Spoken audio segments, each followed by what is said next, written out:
Hi everyone, this is Mohit. Welcome back to my YouTube channel. This is the 8th day in our 60 days video series on statistics for data science. Currently in this series, we are learning our first type of statistical analysis, guys, that is descriptive statistical analysis, in which we are learning about different measures we use to summarize the data or the distribution of the data. So far, we have covered two different type of descriptive measures: central tendency measure, mean, median, and mode, and measure of spread, standard deviation, variance, range, and interquartile range. In the last video, we talked about the density plot, which I am going to use in this particular video, guys, to understand the shape measures or the third type of measures we have in descriptive statistics. So if you have not watched my earlier videos, specifically last video on density plot, I would suggest please go and watch them first so that you can follow this particular video in more detailed way, right? One request, if you are new to this channel, please subscribe the channel and hit the bell icon so that you do not miss out any of the video. And please help guys to reach out this series to more people who are planning to start their career in data science so that they get benefited from this. Without wasting more time, let's get started, guys. Let's move to the screen. Before going into the different shape measures we have in descriptive statistics, we have to first understand what are the different shapes which are available in the form of distribution of the data. I'll show you three different type of shapes which are commonly seen in statistics, guys. Okay, so let's say we have different type of variables. Now they can have distributions one among these three, right? So these are the most commonly seen shapes of our histograms in real world, right? So if you look at these three, at the center, what we have kind of symmetric distribution where we have, if we divide our histogram into half, right? So this will be our center point, which is nothing but, for the symmetric distribution, this will be mean equal to median equal to mode, right? We know that. So now 50% of the observations will be on the left, 50% of the observations will be on the right, right? So now this kind of distribution, we call it as symmetric distribution. And most of you will know about it. So this symmetric distribution, this is how our normal distribution or Gaussian distribution looks like. We will come to that, guys, when we will talk about normal distribution. So as of now, just imagine this is a symmetric distribution, guys. But if you look at on the left and right hand side, we don't have symmetric distribution, right? So now on the left hand side, you will find out that maximum observations are lying around this, in this particular bin. But there are extreme values lying on the left hand side, right? Similarly, if you look at on the right hand side image or histogram, the maximum, most of the observations are lying around this particular area, right? But we have some extreme values or outliers on the right hand side, right? So in this particular part, we have distribution or extreme values on the left hand side. Here we have extreme values on the right hand side, and here we do not have extreme values. Our distribution is symmetrically distributed, right? Now for these three, how our density plot will look like, because that is what we are going to use to understand the different shape measures we have, guys. So now for these three type of histograms, we will have the density plot something like this. So here, because we have extreme values on the left hand side in this particular case, so that is why it is kind of having a tail on the left hand side, right? So this is something we call it as tail. Okay, so now tail. So yeah, this is basically tail, right? We have, because extreme values on the left hand side, so that's why we have tail on the left hand side. Here in this particular case, we have extreme values on the right hand side. So here you will find the tail on the right hand side, right? So this is another tail. Now at the center we have symmetric distribution. So we will not have kind of more tailed on one side. You will have symmetric distribution on the left and right hand side, right? So these are the three common shapes of the distributions we find in real world, guys. But we can have different other shape also, like every kind of shape is possible, something like this, right? This can also be possible. something like this is also possible. So any kind of shape is possible, but these are the three commonly used in statistics, guys. That's why I showed you. Now, for these three, we have the relationship between mean, median, and mode that I will explain in the next slide. And this is very important to understand, guys. And for this, you have to watch the first three videos on descriptive statistics, guys. Right? Okay, so now let's get started with our different shape measures. First, we are starting with the skewness. So right in the last slide, we were talking about the symmetricity. That symmetricity is represented by one of the very popular shape measure, that is skewness. Right? So how your distribution is skewed, whether it is right skewed or left skewed. So that is what your skewness talks about. So skewness is the extent to which your data is non-symmetrical.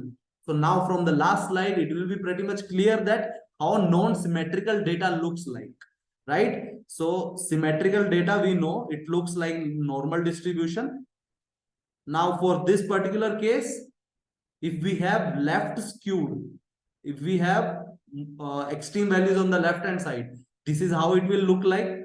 And if we have extreme values on the right hand side, then we will have left right skewed data, right? So this is how our skewness varies in the distribution of data, guys, right? Now, how do we compare, guys? So skewness, it's actually a number which we calculate using a formula, which I will give you, guys. It's pretty simple. Now, there are three type of values which are positive for that skewness. So the skewness is 0 for normal distribution. Okay. So normal distributed data or the symmetrical data, we have skewness value as 0. Okay. So if we have positive value, or we can have negative value as well, right? So now how do we define that? We'll talk about that. Now, as the data becomes more symmetrical, the skewness value will approach to 0, right? So it's as the distribution becomes more and more symmetrical, the value will approach to 0, because that's the perfect symmetric distribution will have the skewness value 0, right? So now this is the formula, guys, and this will help you to understand further concepts. So this is the skewness formula where we have, it was given by Fisher. So this is the formula: free mean minus median divided by standard deviation, right? Median by sigma. Or you can say, if you are calculating for sample, then it will be represented by small s. So right, so this is the formula, guys. Now tell me, for the normal distribution or your symmetric distribution, right? So normal or symmetric distribution, we know that mean is equal to median.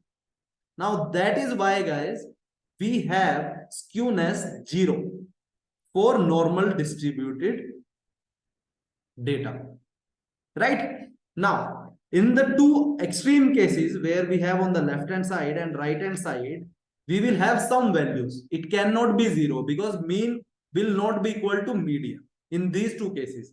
Now we'll have to understand whether they will be positive or negative. The value of your skewness will be positive or negative. How you can understand?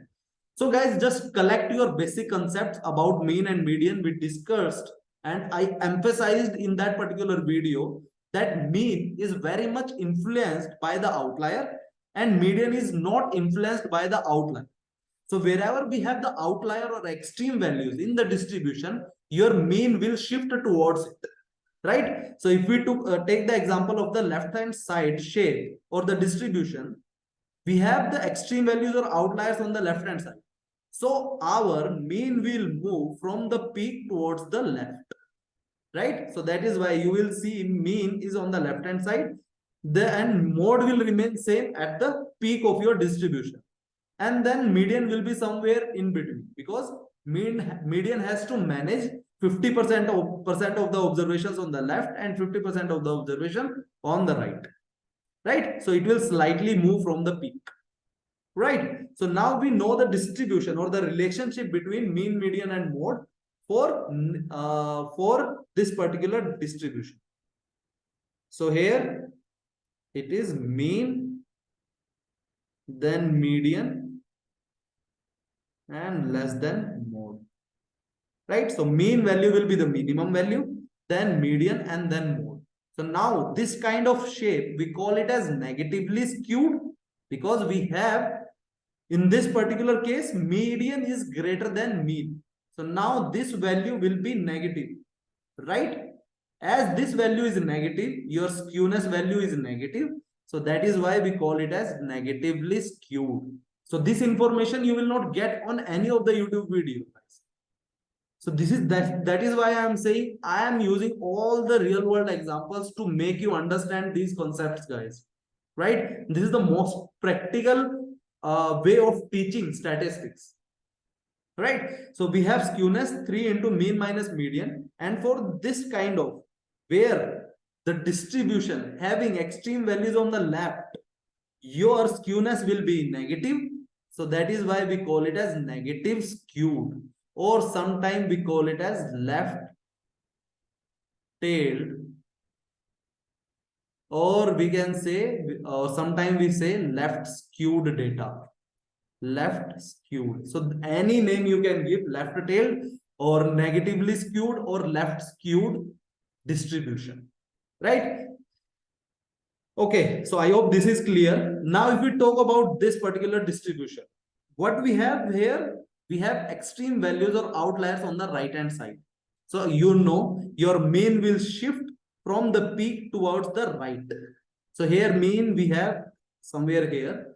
We will have our mode at the peak, and then median has to manage 50% observations on the left and right. So it will be somewhere between mode and mean, right? So now in this particular case, what is the relationship? The relationship is mean greater than median greater than mode, right? So now this is the relationship. If you use this relationship in the formula, you will see that the skewness value is positive for this particular case, right?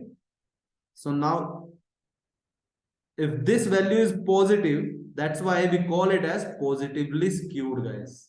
Okay, so that's why this distribution we call it as positively skewed. So in general, guys, when we say our variable, what is the distribution of our variable? So we generally say that it is positive skewed or negative skewed, or it is symmetrically distributed data, right? Or variable. So these are the different terminologies we use in statistics, and in the interview as well. You have to use these terms: positive skewed, negative skewed, or normal distribution. So these are common words we use in the industry, so you will have to get comfortable with these terminologies. Okay, so I hope this particular point is clear, that this distribution is positive skewed. We sometimes call it as right skewed as well, right? So you can say your variable is right skewed, and you got to know why I am saying it is right skewed, because we have tail on the right hand side. Here we have tail on the left hand side. Okay, I hope this is clear, guys. Now let's move towards the second type of shape measure, which is again very popular, guys, and used in industry. That is kurtosis. Okay, so sometimes, like, a lot of people say it's kurtosis. Sometimes you will hear the pronunciation like kurtosis. It depends on you. So I use kurtosis. So you also use that. So now kurtosis, like Skewness was talking about the symmetricity. Now the kurtosis talks about how the data is spread around the mean. Okay, how the data is spread around the mean, whether the more data is spread around the mean or less data is spread around the mean, right? So that's what it talks about. Now a higher value of kurtosis indicate that the data is centered around the mean, whereas the lower value of the kurtosis will indicate that the data is scattered far from the mean, okay, or centered not around the mean. Now, if we talk about the shapes, how the shapes will look like, guys. So here also, like in skewness, we were comparing the skewness or the different shapes with respect to the normal distribution. Here also, we use normal distribution value of kurtosis as our benchmark. Okay, so benchmark will be normal distribution. So now in this particular case, if you look at this green one, this one, right? So this is normally distributed, and for this, the kurtosis value is basically 3 using this particular formula, guys. Okay, what we are trying to do over here, so we have x, which is like individual value in your data, minus x bar, which is the mean, sample mean, divided by n, which is total number of observations in your sample or population. We are calculating kurtosis for population, it will be for the population, and this will represent mu, right? And this will be sigma for the population. Now this is for the sample, so it should be small n. So now divided by sample standard deviation raised to power 4. That's why it's fourth moment. So this is the formula we have for kurtosis, guys. So for normal distribution, when we calculate the kurtosis value, that comes as 3. And that is the benchmark, guys. So normal distribution is the benchmark.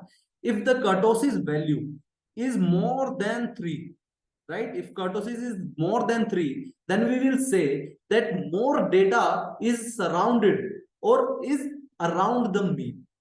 And that here, that distribution represented by red curve, right? And we call it as leptokurtic, guys, leptokurtic. Okay. Now for this, we have kurtosis greater than 3. Sometime you will find this kurtosis formula, guys, along with -3. That is to make it as normal distributed kurtosis as 0, guys, right? But it's up to you. Sometime you will find this formula -3, and sometime you will see only this formula, right? So that the only difference comes when you are comparing with the normal distribution, guys. If you are using -3, then the kurtosis value will be 0 for normal distribution. If you are not using this, then the kurtosis value will be 3. And leptokurtic and platykurtic, we will be comparing with respect to the normal distribution. If the value for kurtosis for your normal distribution is 3 using this formula, then 3 greater than 3 value, the distribution we call it as leptokurtic. And if the value is less than 3, then it will be platykurtic, guys, right? So now if you look at this blue curve, in this particular case, we have more values scattered far from the mean. So mean will be somewhere here, and here in this particular case, the blue one has the maximum values scattered from the mean or far from the mean. But in case of red value or red curve or red distribution, we have more values around the mean. So that is the idea behind kurtosis, the second type of shape measure, right? So it talks about, if I simple term, if I say skewness, it talks about symmetricity, guys.